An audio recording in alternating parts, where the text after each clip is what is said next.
Yeah.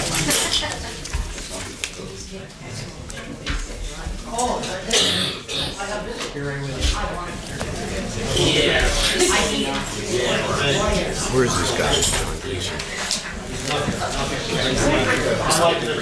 Behind John? Behind John? Standing there. Oh, okay. People tell him. Family. One lease that can't be written Wilkes-Barre. And that's what Pastor told me. Is that one lease in the spirit that's how we speak. Yeah, I think so. Thanks, Bill. What's this about? That's to do with transient housing. I sent an email to Bill and Tim about it, but it's basically, it would be an ordinance that is, like, requires non-citizen tax, requires them to have a business permit. It basically just puts different provisions in place. 59. Or just for randomly opening halfway houses. This is something you're looking for in the future. Yeah. It's an option. I mean, Tim's looking at it. I just sent it to Tim today, so he's still looking at it. It's something, I think it's something he's doing in place. And we've even had issues up in the Heights where there was a halfway house and someone in the halfway house, and the paramedics didn't know that there was one there, so they couldn't find where it was. So they couldn't find where the halfway house was, and the girl ended up dying at the funeral. So I think these are popping up more frequently than it's crazy.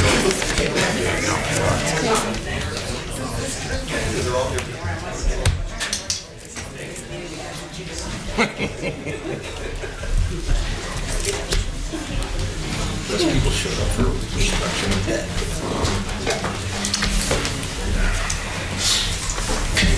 All ready? Yes. Stand for the pledge. Pledge allegiance to the flag of the United States of America and to the republic for which it stands, one nation, under God, indivisible, with liberty and justice for all. Almighty and everlasting God, who presides over all things in heaven and earth, come and preside over these deliberations, so that those that make the decisions may be guided by your wisdom.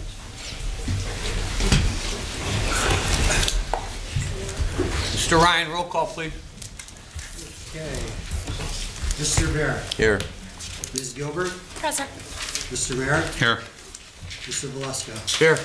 And Chairperson Tony Brooks is excused today. Also in attendance tonight is Administrator Ted Wampel, Director of Planning and Zoning Bill Harris, Deputy Administrator City Attorney Tim Henry, and Capital Projects Manager Joyce Zakowski. And we have our Controller Darren Snyder. Also in attendance tonight is Assistant City Clerk Catherine Payne and Administrative Assistant Lisa Sanfilippo.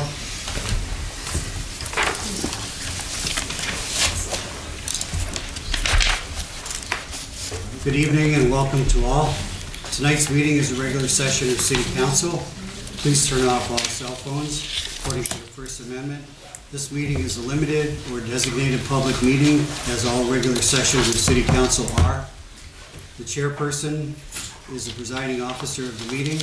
As a City Council meeting, specific rules and procedures of council are followed. The list below are examples of important council rules. They are not intended to be a complete list. Persons addressing the council shall limit their address to 5 minutes.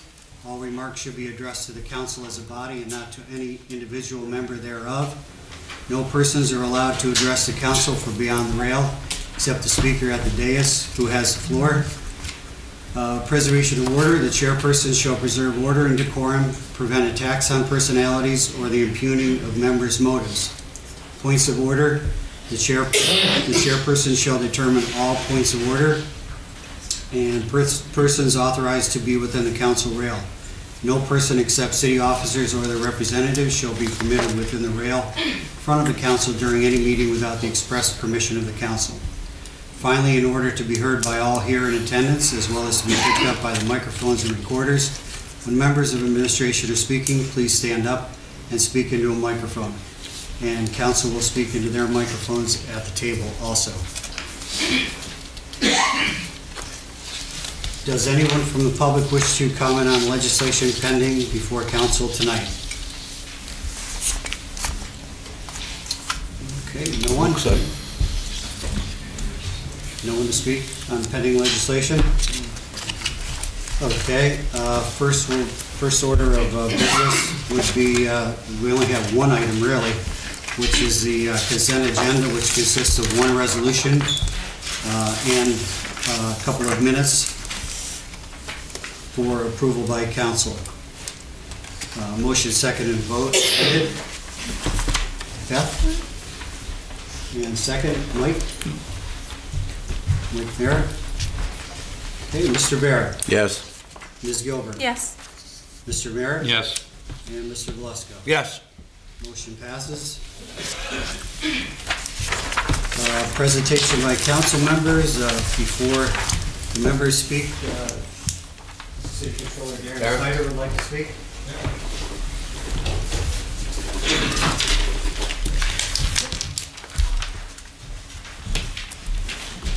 Bring him before.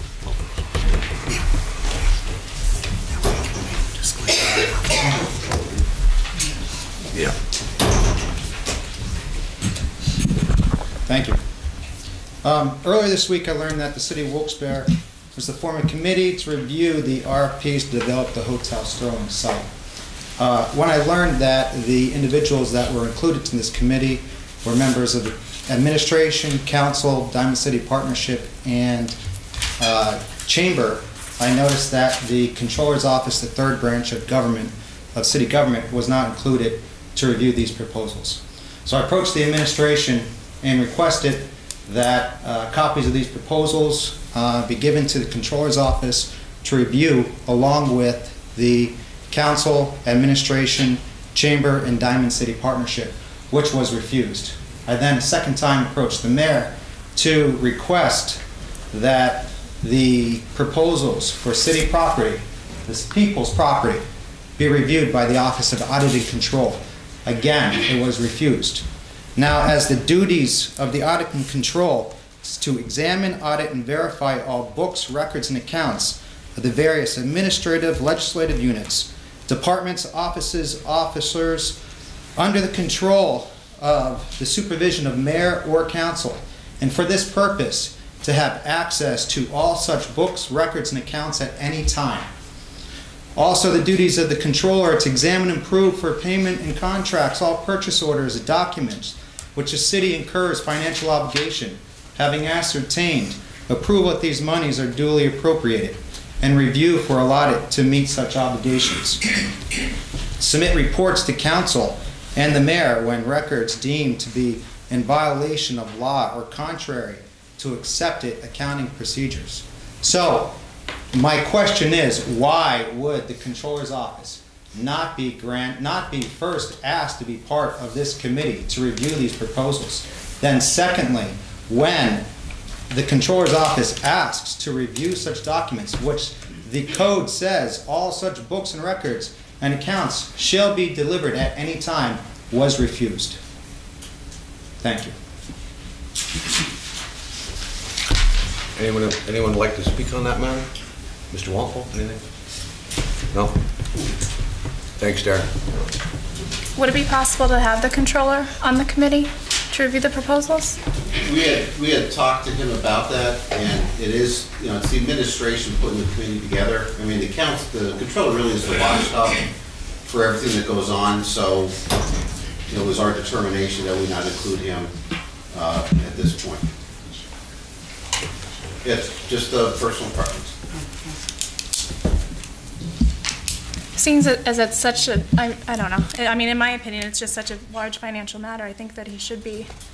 Yeah. I mean, I understand your we decision, don't but make the decision to sell. I mean, obviously that decision when we review the proposals, we'll bring it to council to make a recommendation, and then council can act on that or not act on it. And of course, at that point, they're public record, and they're free for anybody to have a copy of them. But at this point, we just received them.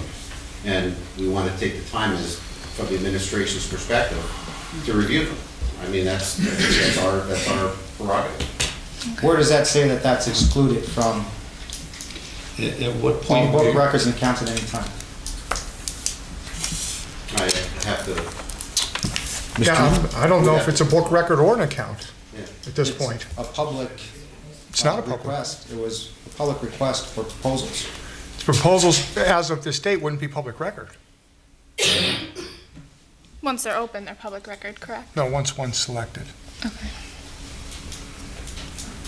Mr. Merritt, Mr. Merritt? So my question is, at what point would you bring Mr. Snyder in to this? I mean, he's got a background in real estate. He certainly can possibly help. I think it'd be a wise decision to bring him in. I would feel more comfortable having him on the committee. Myself included. I'll take it to the mayor. Thank you. Thank you. Thank you. Mr. Snyder. Mr. Barrett, anything for council? Not at this time, no reserve. Ms. Gilbert? Not at this time. Mr. Merritt? Nothing since Tuesday. Myself either. Okay, before we get into the public discussion, we have Mr. John G. Gleason, Executive Director of Keystone Mission, who would like to speak before the public discussion. Mr. Gleason, if you'd like to come forward, I'd like to make a statement for the record. Yes, there was an article in the newspaper that stated that we have some involvement or possibly even own a facility in the Parsons section of Wilkes-Barre regarding a sober house. We know absolutely nothing of this. We are not involved. I don't know the pastor there. We do have a part-time employee who happens to know the pastor as a personal friend, but we know nothing of this. We have no involvement with it. The Keystone Mission has zero to do with this facility. So I just want to go on record that I don't know how the newspaper came up with this, but they're 100% wrong. Mr. Gleason, do you know who is actually running it then? No. Well, according knowing. to the newspaper article, which at this point I wouldn't believe anything, honestly, it says that the Parsons Baptist Church, it's the parsonage is what it said for that church. And Wayne Nichols, I actually brought a copy of the article, which again, I wouldn't put any faith at all in the article since, you know, as far as I'm concerned, it's all conjecture and hearsay. Wayne Nichol is listed in the article as the pastor of the Parsons Baptist Church. Joe Roach is a part-time employee of the Keystone Mission, but according to him, he's a friend of this pastor. But still, that has nothing to do with us, other than he happens to be a part-time employee for us. But I can't really even speak to what's going on there because this was the first I heard of it. I know nothing about it. So I just, you know, before people, we're up by Sherman Hills, and that's the only location we have, and we have no involvement with this whatsoever. Thank you, Mr. Gleason. Okay, thank you for the opportunity. Sure.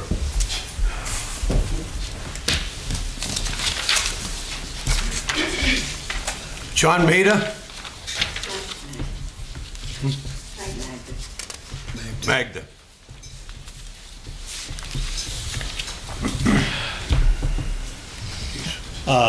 I was here at the last meeting and I asked about Laurel Creek, and I would like to have a report of what has been done so far, besides not cleaning the sidewalks across the bridge where our young high school kids have to stand. Anything done? I can answer your question on the first part. When you're done, sir. When you're done with your presentation. There is more? Okay. When you're done with your presentation, if there's anything... Oh, that's the long one. Well, when you're finished again, when you're finished, if there's anything any council member wants to speak about... Okay, there's no problem. Okay. I'd like someone to take these, and these are pictures of what I've been complaining about since 2006. Okay, now I'm done with that. And what does that refer to, Mr. Magda? That refers to how we were flooded. Quite a few $1,000s I had to spend on my own money because of that. Okay. That doesn't address. You have other issue. junkyard, You have 30. Well, I have the junkyard right now. Okay. Okay? Yep. I had a meeting in the mayor's office, Ted, Bill, and a few other people. I learned a lot there. I really got a good education. I wrote a letter to Mayor George. Thank you for allowing me to try convey to you, Ted, Harris, Barrett, and others of DMR Holdings. You cut the meeting short. I left and you continued the meeting with the above. When are the remaining fence and gates going to be completed? When is the strip auto parts going to be removed? He said he inherited the seats thrown on the property behind the second building.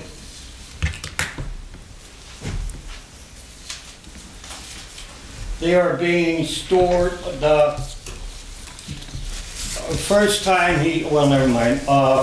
And then about, he said he inherited it. Okay. I reported to your chief of police, a flatbed was parked on Cresby Street, heading in the wrong direction. That's a big flatbed now, okay? And it was parked the wrong way against traffic. Nothing was done. An antique is an item worth a great deal of money. And over 100 years old, I handed you the city's definition of a junkyard. You didn't read it. I feel that the meeting was a done deal before it started. Forget about these inherited problems because you refuse to fix them. Now the letter to, whoops, I got, oh no, to Bill Harris. Oh, I don't have it. It's all right, it was the same thing about what was, okay, thank you. So I won't read that letter. Any questions by people only on the agenda I talked about. Not about my wife, not about me. Okay? It's open, Bill. Any council member, any from the administration? I will. Bill? Mr. Magna was here at our last meeting and talked about flooding, potential flooding concerns on the creek near his home. I did talk to Mr. Fraudy about it. We talked at great length about the creek bed, repairs that were done, the dredging that was done, and what may need to be done in the spring.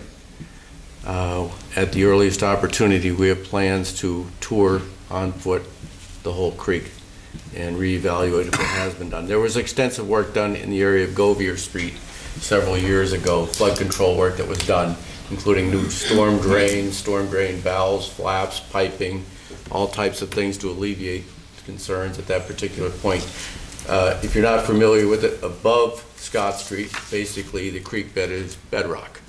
Yeah, it's all rock, so and there was a lot of work that was done along the creek walls, including tons and tons of concrete poured in, stone, and other work. Now, there is a retention basin that Mr. Magda mentioned that may need some work in the spring.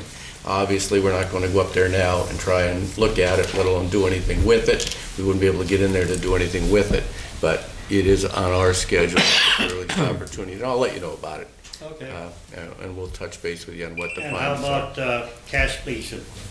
I just showed you. Yeah, I mentioned that the drainage pipe and Motor World and our whole conversation with them. We're going to take a look at all of that, all the way down the creek bed down to where the dredging was done last time. So there may need to be some remedial work in that one area between the Scott Street Bridge down to where it stopped. But we'll get a better handle on it when we get in there and get a better look at it. But right now is not the time to do that. Any questions about the pictures I gave you? No. No, we're familiar with that. You don't care, okay. It's not that we don't care. No, we care. No one said we don't care. We understand Okay. what you're talking about. Any other questions on the junkyard? Sir, If anybody would like to speak with you, they will speak with you. Okay, then. Thank you. Okay, thank you very much. Frederick Voleller? Did I say it right? Volker.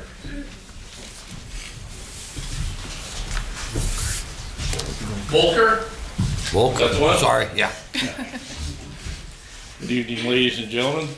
Oh, that's an H. I'm here to talk about the halfway house going up in Parsons, or it's there already.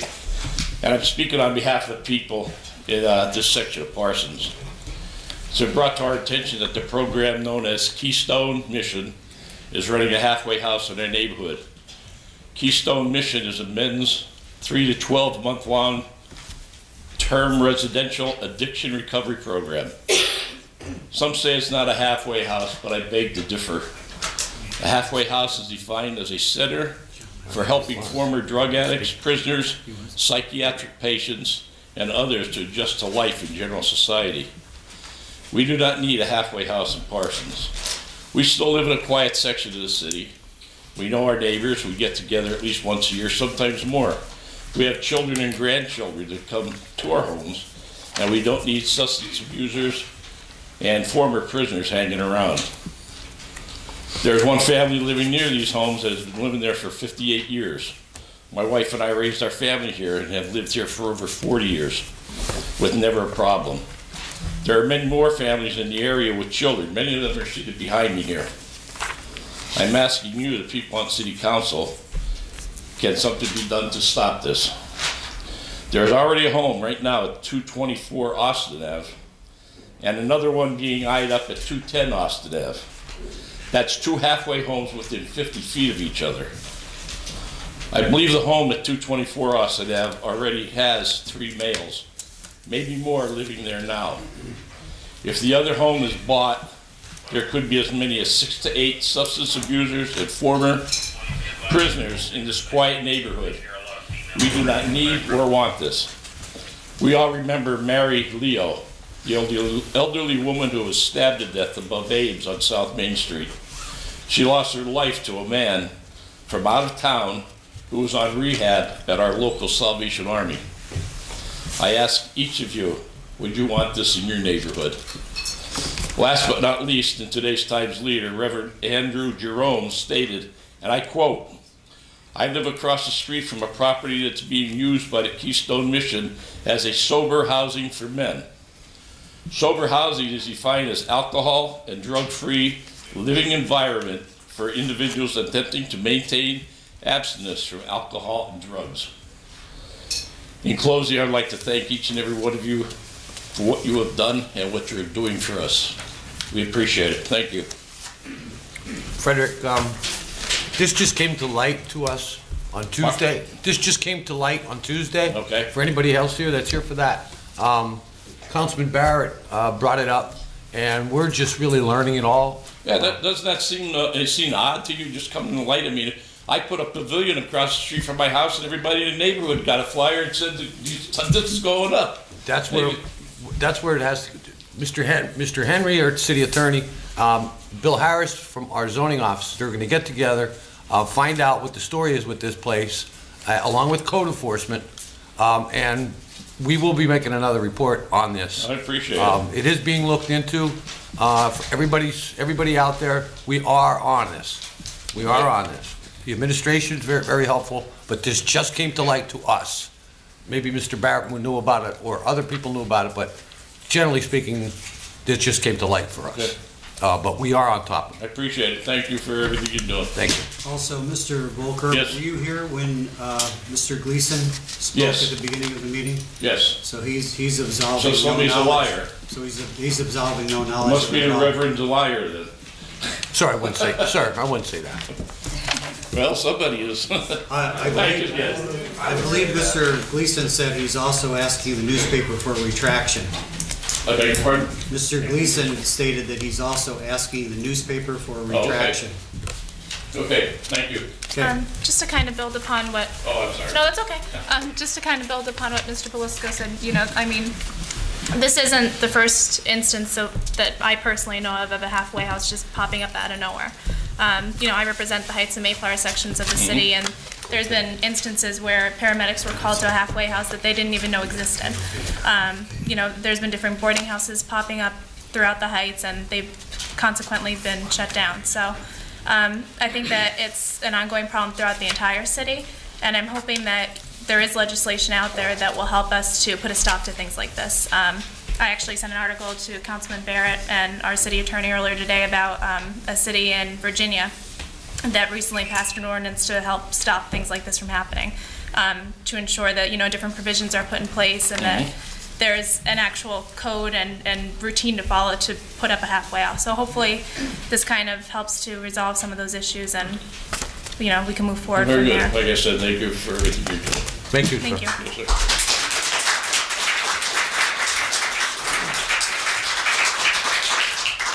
Gregory Kopiak?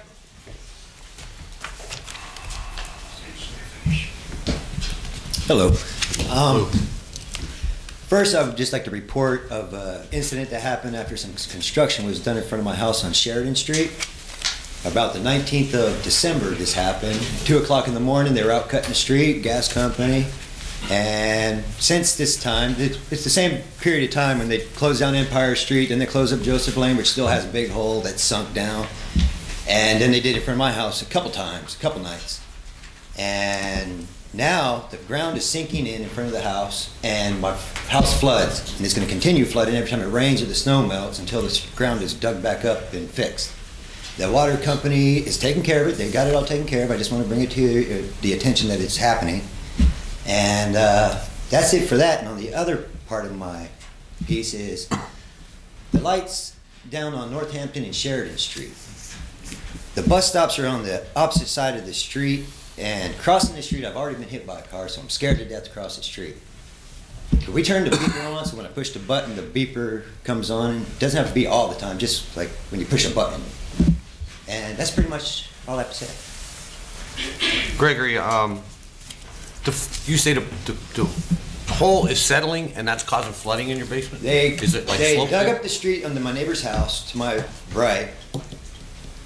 And then after that, they, like at 2 o'clock in the morning, got video of them cutting up the street. And they had the water turned off the day.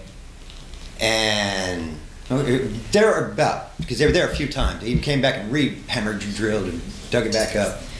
And I guess these are emergency repairs, I would imagine. So yes, they middle of told me night. that the water company, they're not even sure what's going on because it's coming right through where the water main comes through, but the water's fine. And there's some kind of drainage is coming from under the ground, and it's coming right in my house. And, well, they can't do nothing about it. So until they're coming in tomorrow to try to dry it up, but that ain't going to do anything because it's just a waste of electricity. It's just going to, as soon as this melts again, it's going to start, the groundwater is just going to start pouring in. Okay. And never happened before. It's happening now, and you can't do nothing about it. Mr. Wampel, could you check with Butch on that? But is the problem from the water company? They have it under, they said they're taking care of it and everything, they're self-insured and whatever. I just wanted it on record that this is happening. And what's your house number? Excuse me? Yeah. What's your house What's your number? house number? Butch to get- 36 Sheridan Street? Okay, thank you. And the traffic light too? Yes, if you turn the beeper on, that would be helpful. I can catch the bus too. You know, they're trying to, mobility is trying to help me get to work, get back to work. But during rush hour to catch the bus, that intersection's Yeah, it's a bad suicide. I can understand that. section. So there's a beeper there, it's just not functioning. I don't know. I had a mobility from BVS come down to check me out, or a contractor through them. And I don't know, push a button, don't do nothing. They said, don't look like they have one. It's like we need to come talk to you all to see if maybe you could help me out. Okay. Thank you, sir. Thank you. Richard Wharton?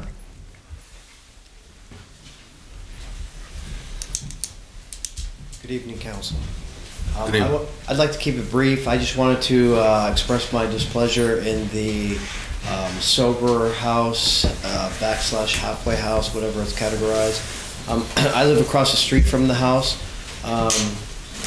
They kind of just had come almost in the middle of the night. I had no acknowledgement of what was going on. I just found out myself recently, and I do have an 11-year-old daughter who plays outside with her cousin, her friends. and it's directly across the street from this sober house.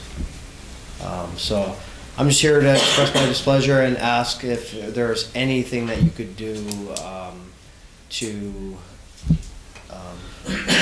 make this halfway house go away, move to a different location maybe. May I ask you this? And I wish I would have asked the other gentleman. Is this house causing any problems right now? Just for curiosity's sake, really?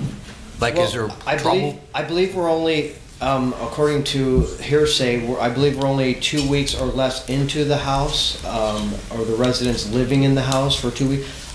There has been nothing so far. I do see a new breed of individuals coming and going in the neighborhood, however. Who am I to judge them, but you know, I know they're coming and going from this sober house. I see them walking the streets. I'm nervous. Like I said, I have an 11-year-old daughter. I don't know if any of you have children, daughters especially. And then there's a gentleman living across the street who I don't know their history. I don't know if I could do any kind of checks, any kind of background checks. But according to some of what I've heard this evening, this program is a 3 to 6 month program. So am I under the impression that they're going to be rotating new bodies every 3 to 6 months? So every 3 to 6 months we're going to have new bodies coming and going. And I am actually renting a half a double across from the halfway house. And I was actually debating purchasing the home that had just become vacant to the front left of me, which is side by side with the halfway house. I would definitely, it would sway my decision. I would definitely not purchase a house in that neighborhood anywhere if that halfway house were to stay there. Thank you, Richard. We are, as I've stated before, we are on top of that. Thank you. Do you know, one other question, do you know how many people are approximately living in this? I don't. I believe there were 4 gentlemen, and from hearsay, there are supposed to be 2 reverend on duty at all times. I'm not sure though. I'm not sure all the details with the house. But like I said, I've seen 3 different gentlemen coming and going. They pull up. They have a white van. They pull up in a white van, and they'll get out, they'll go in the house, and then they'll come out, and I don't know if they're going to the grocery store, they'll walk down the street, pass by the house. And I have a genuine, I have an 11-year-old daughter that, she's developing now, she plays outside, her cousins come over, she has little friends, so there's little girls right across the street from this halfway house. Okay, Richard, thank you. Hopefully we can get to the bottom of this. I appreciate it, and I appreciate any information. I appreciate anything that you could do. Thank you. Thank Chairman you. Belisco, man, it's just... Sure. Mr.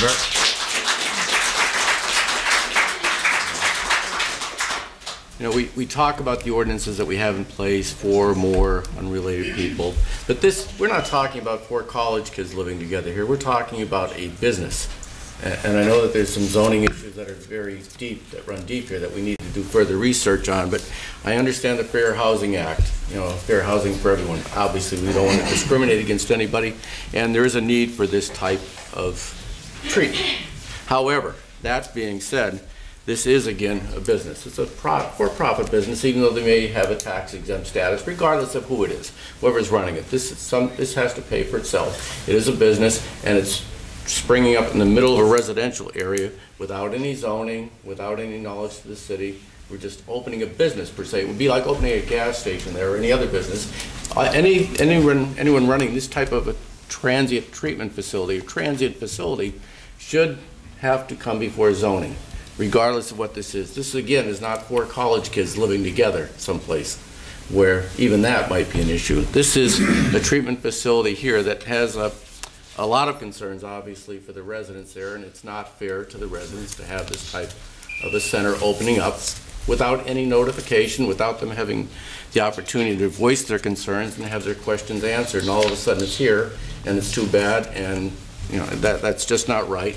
So I've asked Mr. Henry, and I'll just reiterate on that, if we could look into what we need to do. We've reached out to the Pennsylvania Municipal League for guidance on that. We're not the only ones to face this situation, obviously. The Pennsylvania Municipal League is a resource for cities. We are a member city to come up with ways that we can address this. So number one, we take care of the existing problem, and number two, we ensure that we don't have any future surprises like this. And I say we, I mean all of us here. This is not right. We need to do something about it. We need to make sure it doesn't happen again. I thank you, everyone, for being here, and I know that there are several other people that want to talk on this stuff. Thank you, Bill. And I totally agree with you. If need be, we'll direct Tim Henry to write an ordinance to again, being respectful of the Fair Housing Act, we understand that. However, this is a non-conforming business moving into a residential area. Correct. Thanks. Linda Joseph.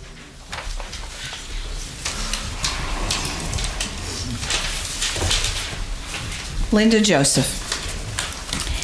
At the regular session meeting of City Council on January 25th, I spoke about the parking study that was being proposed. My comments were in regard to parking and traffic issues on Hazel Street and supporting the cost of this study, as the administration agreed to Councilman Brooks' request to include neighborhoods in the analysis. Well, it didn't take long for the ethnic insults, references, and personal attacks on myself and others to appear in the Citizen's Voice under the comments section of the article regarding the parking study. It seems like some are upset that our Rolling Mill Hill Residents Association is continuing in our efforts to work with officials to improve this section of Wilkes-Barre that is our home. This is not the first time people in this room on both sides of the rail have been maligned by many bogus identities commenting in our newspapers. All of us may not agree all the time, but we all care about our city. Actually, my understanding from others is at least one of those suspected of making these similar inflammatory remarks has tipped their hand, and it is believed to be a man and not a woman whose picture shows in the person's profile. We have discovered the true name of the person in that picture, and it is not Bethany Morgan Rhodes, the name which appears next to all those offensive comments in the newspaper articles. It is not that woman in the picture who is making those comments. That picture was hacked by this bully and uses a fake profile name to continually launch his tirade of name-calling, ethnic slurs, and false accusations about so many in public office and private citizens.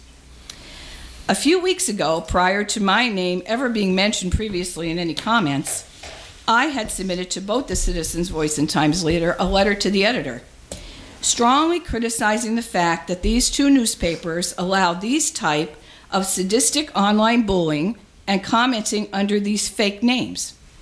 Times Leader published my article. Citizen's Voice would not. Policy changes need to be made to publish the real names of those commenting, or require subscription payments to view and comment in the newspapers online. That may deter these types of damaging insinuations that harm people's reputations. Those of us from the Rolling Mill Hill gathered here tonight, including myself, or better known as Empress of the Hill, the nickname given to me by this person, want to emphatically say that we are proud of our commitment to offer our time, talents, and treasures, as do all the other residents' associations, toward helping our neighbors and our city any way we can for a better quality of life.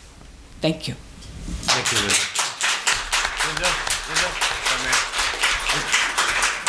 I totally agree with you on the fictitious names that they have in the paper.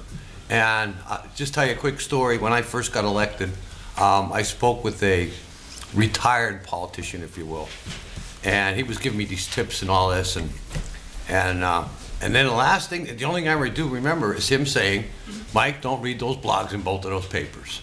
And I'm like, "Why?" He goes, "They're going to be hurtful. You're not going to like it. They're going to be half truths. They're way out there." Well, I take office right after the first meeting. I'm like, He's right. Adam and Eve don't eat from that tree. I went right to those online. Yeah. And I read them about 6 months, and I said, that's all gibberish. It's not worth my time. So please don't take it hurtful. And Oh, no, I it's don't. the papers, both of these papers that allow this. I think it's wrong. That's the point. I actually get both papers at my house, so I read the actual paper, so I don't see that. But I try to stay away from that. But thank you, and thank you everybody from the Rolling Mill Hill Residents Association, a great residents association, as well as the other ones. Thank you, Linda. Mary Maloney?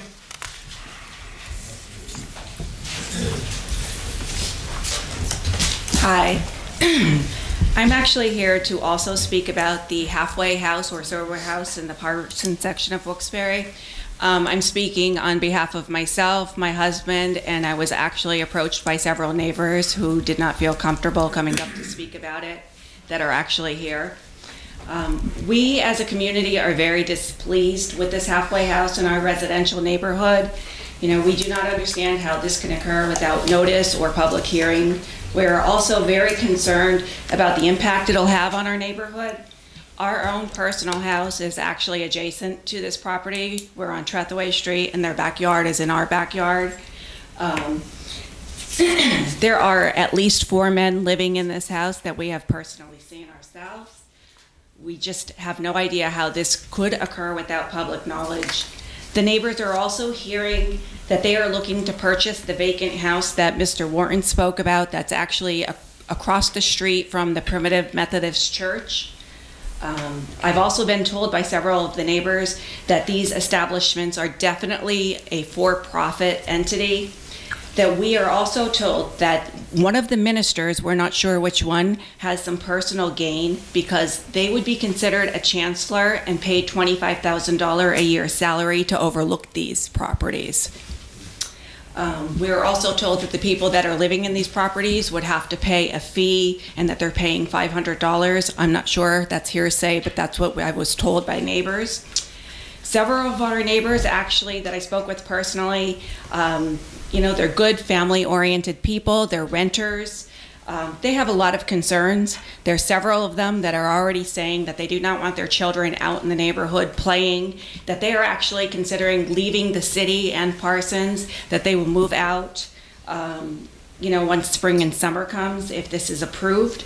In the problem with this is that it's going to cost drive the cost of the rents down, and then we're going to have unfavorable renters, and this is going to lead to higher crime rates.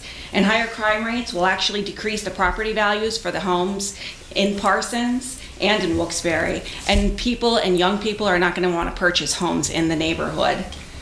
The neighborhoods, neighborhood people are now telling me that they're asking their children, grandchildren, visitors not to park in the empty church lot where they normally would when we had permission from the minister because they do not want them being around, these people. They're fearing for their safety, for the children's safety.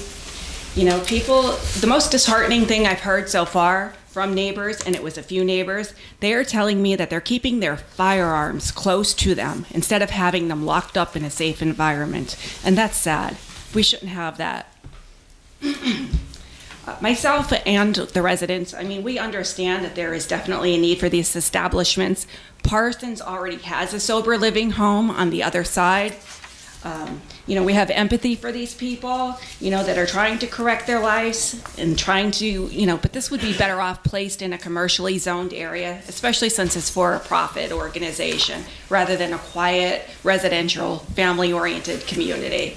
And if you do some research, you'll see that even the New York Times have published studies that Pennsylvania stated that halfway houses were not effective with inmates and people being released, that many of them were likely to return to crime than those that were actually released, directly right onto the street from prison. And, it's very unfortunate that many of the recovering addicts actually relapse, and it's a very high percentage, and we don't need this. And as Mr. Wharton had said, there are a lot of different people walking up and down the street. So far, I've seen 4 different vehicles back and forth. We've seen cargo vans with people coming and going from this house. different vehicles. On a personal note, we were told from a neighbor that one of the residents of this house was actually scoping out our property and making mention of all of the vehicles we own and the value of the vehicles, and we don't feel comfortable with that ourselves. So, we are hoping that you, Mr. Barrett, and all of the council will please take all of our concerns into consideration and keep Parsons State safe and not allow this establishment there. Thank you.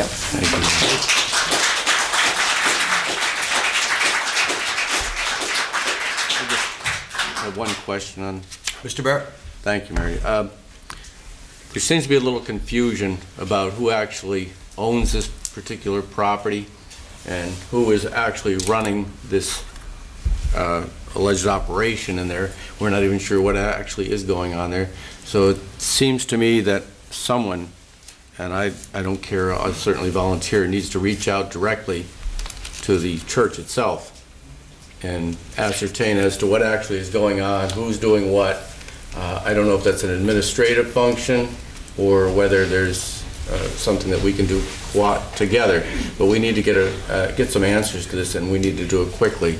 And we can talk after about it. That'll be good. Okay, thank you. Could I just mention one other thing? I actually spoke to a member of the church that lives in the neighborhood, and they told me that they actually had a vote and that they allowed that in, and that the church itself, the Baptist church, had a vote, and all of the members had to vote unanimously to allow it. The members of the church voted. Yes. Okay. Yes. Yeah, not the neighbors. Thank you. Melissa Warrich? No problem. I'm looking for part-time. John Sahoski?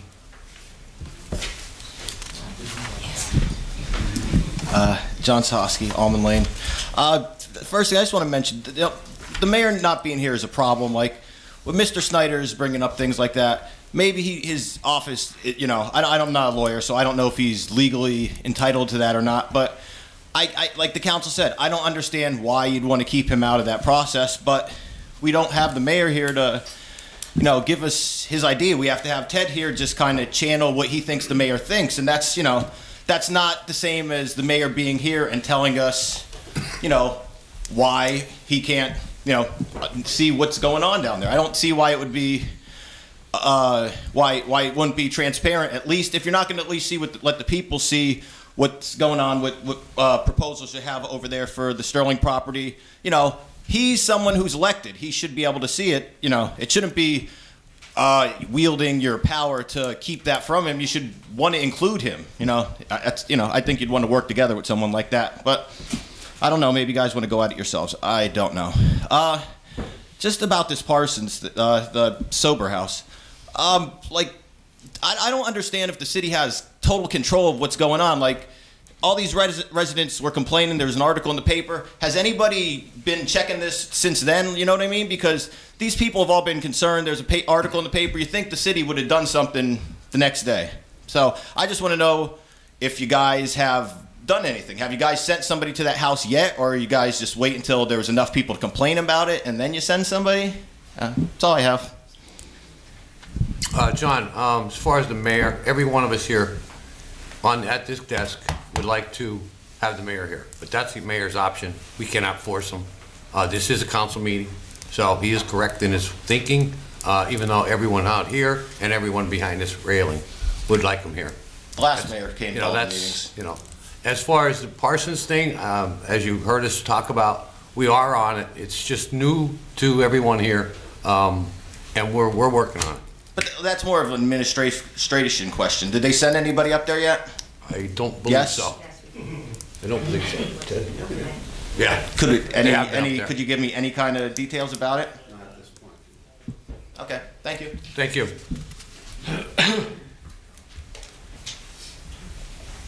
Mary Ellen Lindbacher?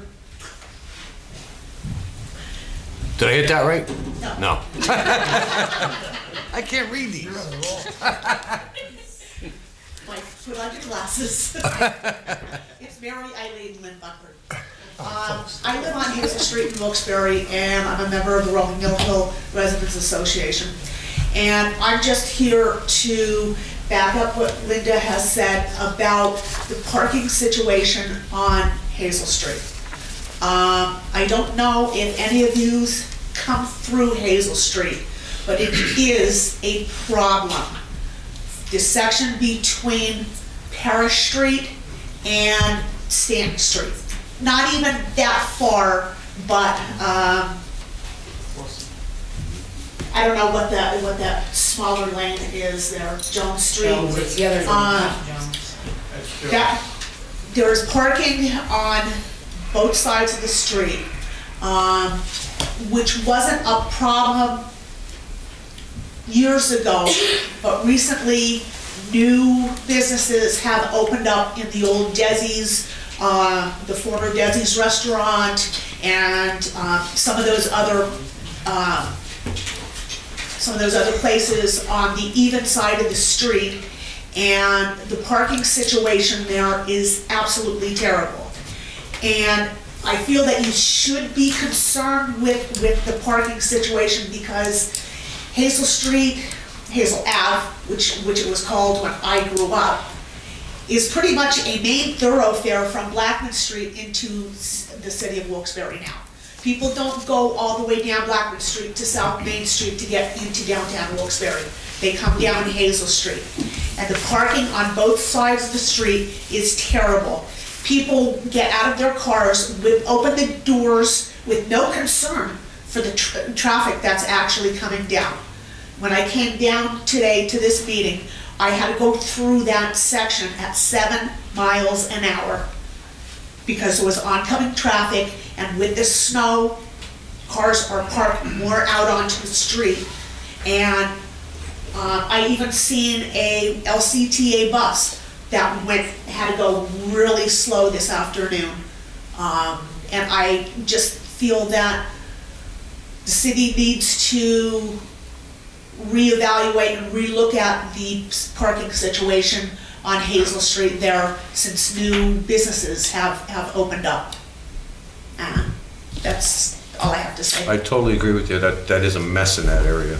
And there's parking on both sides, correct? Parking on both sides. Yeah. And the people that go to these establishments, newer establishments, do not seem to have any care as to the oncoming traffic. It's almost like they have the mentality, hit me, then your insurance is gonna pay. Yeah, unfortunately. But I think, Linda, you brought that up at the last meeting. That will be part of the study. So we're gonna look with that part. That will be part of the study. That I really hope you should. And I agree. And I feel that maybe parking should only be allowed on one side of the street. That would help. Yes. Are there any meters there either? None at all. Okay, I didn't None think at so. all. And I mean, Angelo's is a business that has been there for since I was a child, you know. But they have a parking lot behind their establishment now too, you know. And their side of the street is more a residential side. Right, and then the other side is where Yes. all the businesses are. I know you're, okay. And I mean, I wouldn't want somebody who lives in that house next to Angelo's to have to park on the opposite side of the street and carry their groceries across the street. Thank you, Marilyn. Thank you. Sue Gilbert. I just wanted to address the parking issue. While I differ from Linda Joseph's statement on the parking, I don't think we need a parking review. I think it's a waste of money. We have we have just hired how many people in the parking enforcement for 26,000 plus benefits a year. They should be up there ticketing cars, and we have a zoning. I don't understand when other issues were brought up about parking, they put up no parking on this side of the street, and that's what should be done. East Northampton Street has been complained about for years. There have been major accidents where people were life flighted out of there and nothing has been done. And I feel that if we have parking enforcement, they should be up there on Hazel, on East Northampton Street, on Blackman, ticketing cars and reevaluating the streets. Zoning should be up there looking at these different difficult streets and putting no parking signs up, like they used to do. We don't need to spend this kind of money. When I was up East Northampton Street, just between South Sherman Street and the bottom of East Northampton Street on Wilkes-Barre Boulevard, I counted 10 blighted properties. We have a lot of problems in the city without spending this kind of money on parking reviews. In my opinion, it's a waste of money. I mean, we're paying all, what was the purpose of hiring extra parking enforcement officers if we're not going to use them? If they're going to be downtown and not that book, and it just doesn't make any sense to me. And I have one more thing to offer is on Darren Snyder's case, with him being at on this review, this committee. I think if he is the controller, he should be there. He should be on the committee. That's what he was elected to do, and he should be part of that committee. And that's all I have to say. Thank you, Sue. As far as hiring of the enforcement, this study is more than just ticketing cars. This takes into everything to do with parking in the whole city. As we just said on Hazel, that will be looked at. Northampton Street will be looked at, as well as our parkades. So there's more than just parking, but I understand what you're saying. They need to get up there on those streets, and ask your council member to make that happen. Thanks. No, but especially, I will say, when we, when parking enforcement was, first initially reintroduced, if you will, with the new administration, there was a lot of parking enforcement officers up in the Heights in the Mayflower sections, but recently, I did want to bring this up with the administration. I haven't seen any. There's been a lot of issues by GR High School, East Northampton Street, cars parked the wrong way on my street, on South Meade Street there, and it's been a real mess up there. So if we can get more officers up there, that'd be really helpful. It's been a nightmare. Thank you. Thanks, Sue. Anybody else? Gordon Williams? Don't sound too intelligent. I wanted to continue the subject of reassessment. The print media has picked up on it. There's been a lot of chatter on social media, and the issue has been going. I mean, this issue goes back to 1965. The reassessment. There hasn't been a reassessment. So I'm torn between whether to even continue to bother with this or what. It's so preposterous that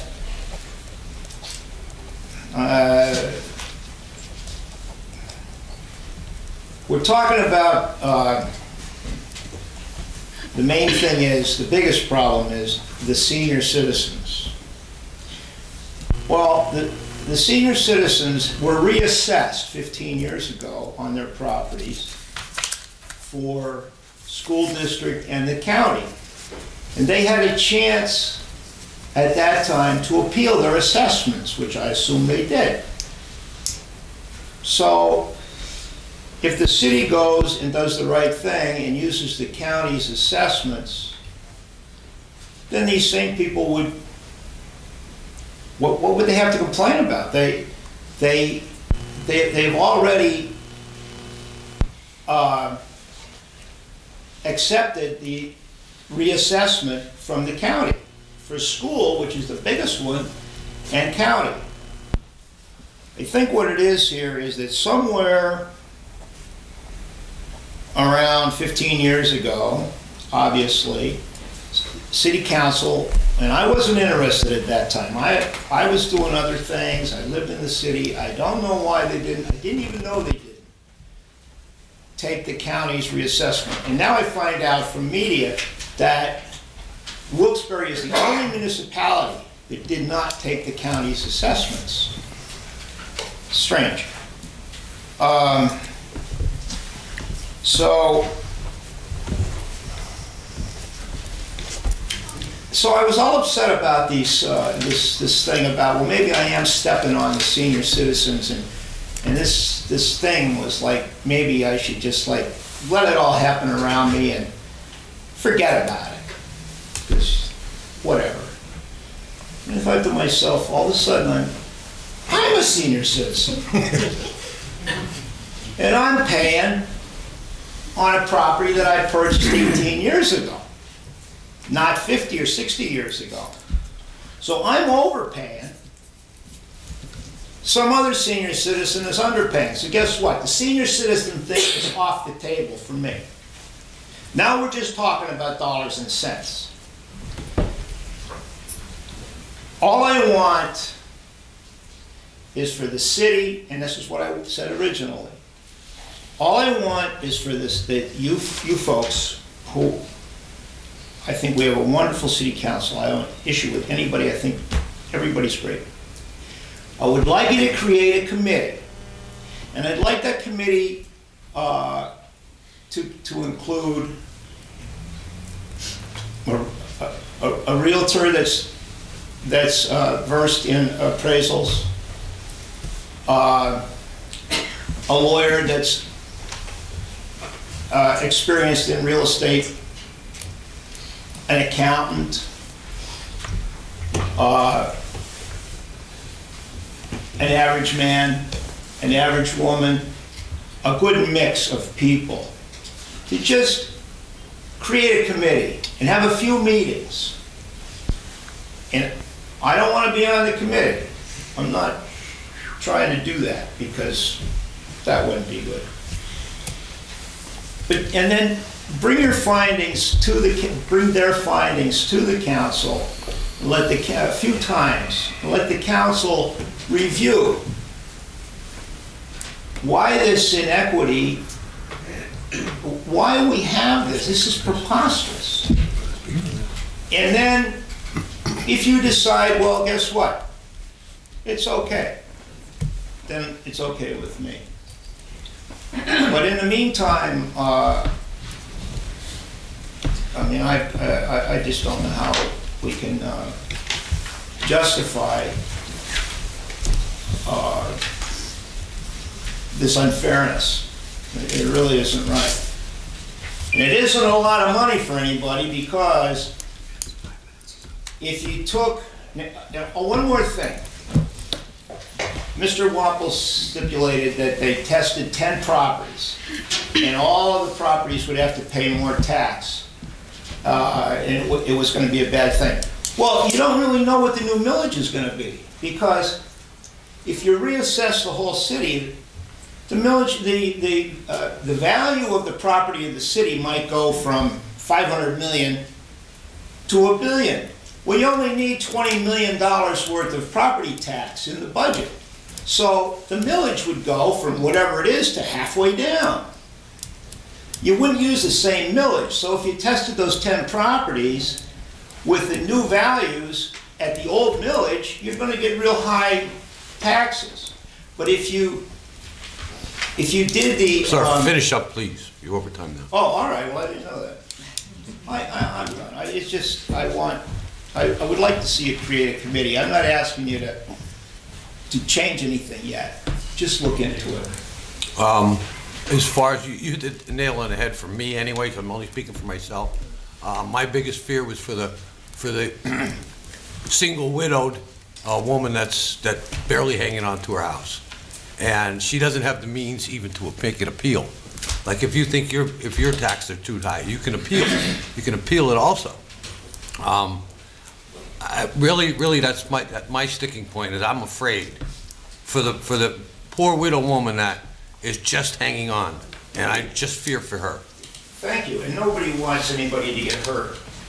But what about the household where the father and the mother are both, the husband and wife are both working, trying to get along, raising kids and so forth? They have an issue maybe that they're not being dealt fairly with.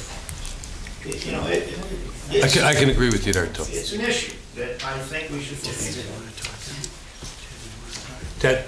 Yeah, just so Mr. Williams is aware, part of that process does result in new millage.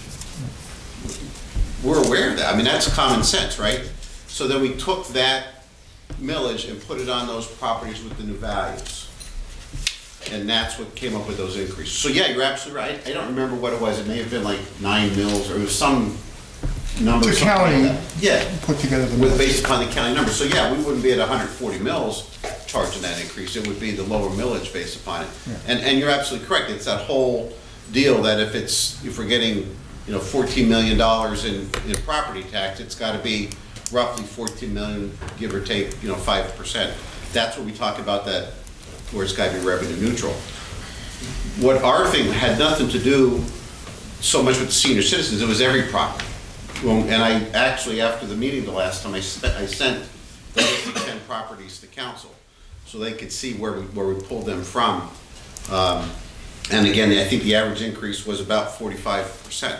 So it wasn't just seniors, it was hitting everybody on the residential property side.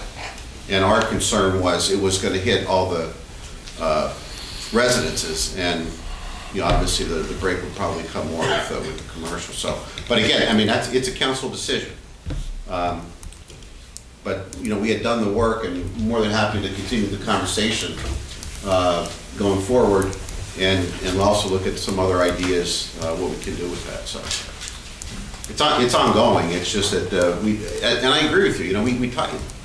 That's that inequity. Why is the guy in his home 50 years ago paying less than the guy who just bought his home 2 years ago? That's part of the problem. But I don't know how we fix that without doing damage to a lot of people that don't want to pay more, and it's not just the seniors. Thanks, Tim. Mr. Belusco, just a quick question for Ted. We did this sampling, 10 properties. It was kind of eye-opening. I think 10 out of 16,000 is probably statistically not a good. I agree. Yeah, 10 doesn't really give you the whole picture. I think anybody who deals with statistics is going to tell you need maybe 400 or 500 properties. But can we look at, and there was some concern about commercial properties, if we could do something maybe on a little bit larger scale, or reform the committee that you did have last year to continue looking at it? Because I don't think that it's a matter of if we do this. I think it's a matter of when we do this. And I think we want to be fair to everybody. We have concerns about the family, young families struggling, maybe as somebody just said, a widow living alone, but we want to be fair to all of our residents. And I think the only way we can do this is if we move forward with adopting the assessment numbers with the county. So I think this committee would have to look at the commercial properties, maybe look at maybe a little bit bigger sampling, because in that 10 properties that you had, and mine was one of them, I saw my tax, I think you did that on purpose, my taxes would go up 50%. I don't think that that's possible that everybody's going to go up 50% if we did it the right way. Understand that some are going to go up, some are going to go down, but thank you for that warning. But even all that being said, I'm still in favor of moving forward with the committee to look at this. I just think it's the right thing to do. So I was on it with you before, and I'll Tim's continue done the now. bulk of the work on that as far as when we were working with the county on that, and we said we will continue to look at additional properties and look more. We want to spend some more time looking at this. And again, Ms. Roy, very valid concern. I mean, I don't mean to minimize what you're saying. I agree with you. We just got to find a way, to figure what we're going to do, and then how to do it. Council enacts it, and then see how it, who benefits and who doesn't. But yeah, you're absolutely correct. Yeah, 10 out of 16,000. Yeah, we need to look at more. But that was that initial sample, and then commercial properties as well. So looking at that. So if you can maybe reformulate this committee, get this back together, or somehow get this. I know it was an informal committee. It was a group. Yeah, I mean, because it's really a technical exercise. There's really not. The input doesn't. That's really where you need the experts. It's a technical exercise. The numbers are what they are. We worked. It was more of our IT working with the county IT to see how we would convert this over. It was working with Tim and working with Brett and trying to figure out what the millage would be and what these formulae. So it's a technical exercise. I mean. And you had mentioned the plus or minus 5%. I think we're bound by law to stay within that whenever we do this too as well. So not 50%. We're not going to see an increase in revenue from property tax. Right, and I think that's just what Mr. Williams had said too. I mean, whatever that number is, it's got to be right around that number. And then when you put it into this formula, and it tells you what the millage would be. You take that millage and multiply it times all the new valuations. But yeah, we'll continue to really look at some of it, and we'll pull some commercial properties too. Okay, thank you. Next, Ted. Thanks, Mr. Barrett. Thank you. Bob Katowski? Get ready. First of all, I want to thank you, Mike, for allowing Mr. Volker that was here and other people that going back, like I always said, give them that a little extra time when they have to speak up when somebody says something. And you notice how nice the meeting goes? You know, To some degree, Bob, yes. Yes, well, I know we can't all be perfect, but at least it works nice. Two things I want to bring up, and I don't know why people are calling me, but I just thought I would bring this to council. I'd like you to check on Miss Sikowski Joyce to see if she's living in Dallas or if she's living in Wilkes-Barre. And also, I would like to know, have council look at Mr. Wampel to see if he has municipal experience, if we're in violation of the administrative code. Somebody mentioned that to me. And he has proved his incompetence. Nice guy. You praised him for the calls he gave you. For $100,000 a year, whatever he's making, he should have been in that river with an ice chopper himself chucking the river up. And that's his job. And he should answer you, and he should, with the salary he makes. Now, my thing is, what Mr. Snyder brought out. If this is true, this is a serious problem with this administration. That man, I believe, has more experience in real estate than anybody around. Why isn't he being included in these things? And he's bringing some very valid points out of what's going on here. But I want council to look in to see if Mr. Wampel is supposed to have 5 years municipal experience, not an insurance man. He was an insurance man, and he has proven his incompetence. And I'm going to tell you why.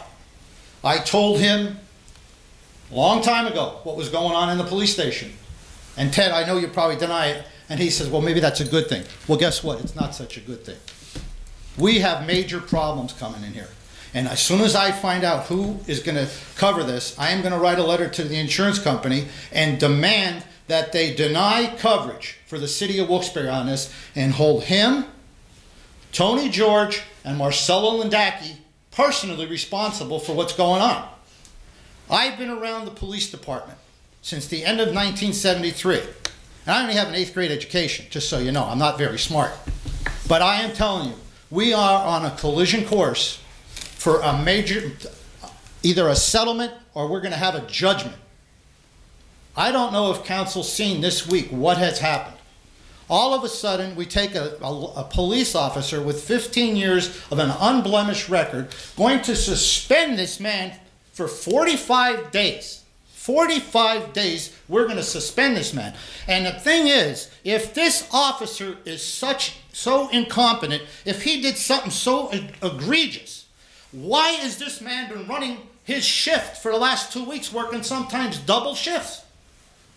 Are we at risk with this man working? If he is what he has done is so bad, why is he allowed to work double shift? And I'll tell you right now, he's doing a hell of a job. If he is so bad, if this administration suspended him for 45 days, how do they have him being in charge of the police? He has the entitlement to kill someone if he feels necessary to protect the public or himself or a fellow officer. That is a very, very big responsibility, to take someone's life or to place someone under arrest. How do we suspend this man for 45 days and now we unsuspend him? This is like the movie Cuckoo's Nest when they were going fishing. And the guy said to Jack Nicholson, Jack, we're going to get in trouble. And he said, no, we're not. We're nuts. This is the most craziest thing I've ever seen in my life. Now, if we're going to let this officer off the hook, now we're going to unsuspend him. I want this council to pressure these idiots in this administration. What about Officer Duffy? We fired a man with an unblemished police record till he came here. We fired him. We have suspended members of the union who fight for their men. And Mr. Wampel and the mayor were threatened. They were threatened. And we fire this man. What are we going to do? Or what are we going to do with this? How do you have a man suspended, now you unsuspend him, but he's running a police department? It's like you have to, somebody it's just, this is outrageous that this is going on. This administration has set us up for a big, big fall. Big. And Mr. Barrett, you're the one that could probably answer this, if you possibly could. What's the longest suspensions you ever seen? Have you ever seen 45 days and then all of a sudden? No. Now everybody else had a couple extra minutes.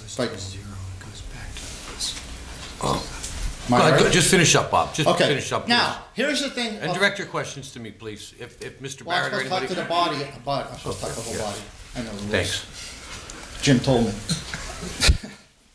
Now, if we're suspending this man's suspension, then I want these other union members or the other officers who have been suspended, I want them given their pays back.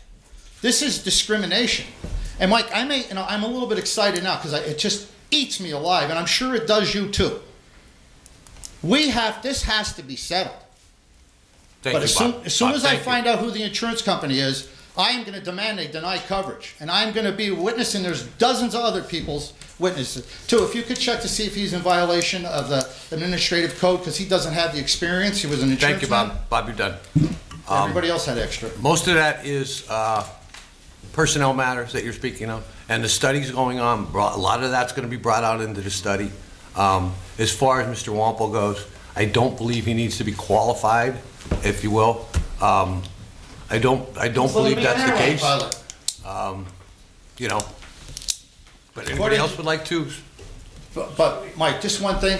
If you read the code, he's supposed to have, I believe, 5 years municipal experience. So just check on it. Maybe I'm wrong and I owe him an apology, but I would have never brought him in the building. Thank you. Okay? Thanks, Mr. Barrett, if there's any chance you could just at least say something about... If Mr. Barrett wants to speak, he will speak. If you want to go home in your car. Bob, I'm not familiar with the incident as a personal matter. It's being addressed by the administration. But as Chairman Belisco mentioned, discipline is going to be looked at very closely by the assessment team. I can assure you that, and hopefully it will be addressed. And discipline is something that's progressive. 45 days is a lot, but again, I'm not familiar with this. I don't know who you're even talking about. Oh, he had an unblemished record. But... All right. Well, thank you. Thank you, Bob. Motion to adjourn.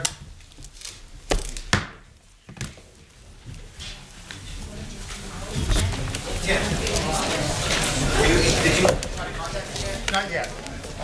But you understand what I mean, right? I understand the concept of what you were talking about.